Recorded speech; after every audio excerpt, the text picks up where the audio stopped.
مديرية تلال في محافظة عمران بزفاف أكثر من 100 عريس وعروس في عرس جماعي هو 51 تأكيدا على إصرار الشعب اليمني على ممارسة حياته الطبيعية.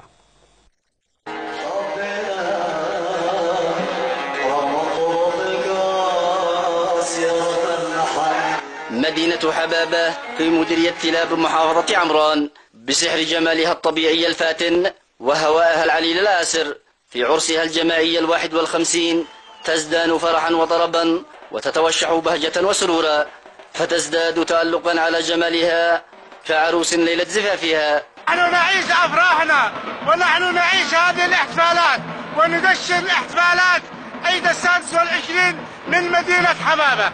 فهذا العرس مهدى مخصوص للزعيم علي عبد الله صالح ولقيادة اليمن ومن نصر إلى نصر. وهذا إن دل على شيء فإنما يدل على قوة وجسارة الرجل اليمني وبأسه وفي ضد مواجهة أي عدو أو أي عدوان.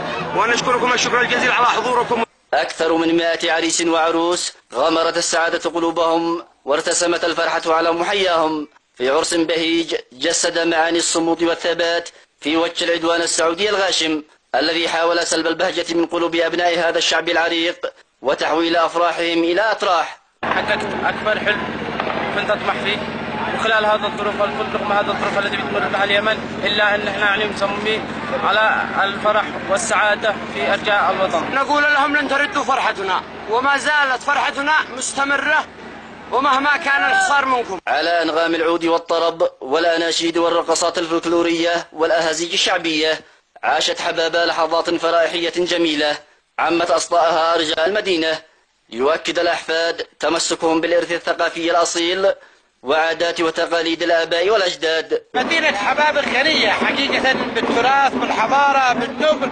بالطيبة بالمحبة بالحضور منذ قرون من الزمن الجميل ولا زالت الجميلة ولا زالت الرائعة. نشكر قيادة اليمن اليوم على حضورها تغطية خاصة لهذا العرس الجماعي 51 والذي يحتوي 102 عروس وعروسة، وكذلك أهدي فرحتي وبهجتي وبهجة إخواني إلى كل اليمنيين. الأعراس الجماعية في حبابة تقليد سنوي اعتادت هذه المدينة العريقة على إقامتها منذ ما يقارب نصف قرن من الزمن في صورة تجسد مبدأ التكافل الاجتماعي والتلاحم المجتمعي، فأبنائها الميسورين لا يبخلون على الشباب المعسرين لتحصينهم وإكمال نصف دينهم وإدخال الفرحة والبهجة إلى قلوبهم ليعم الحب ويحل الوئام.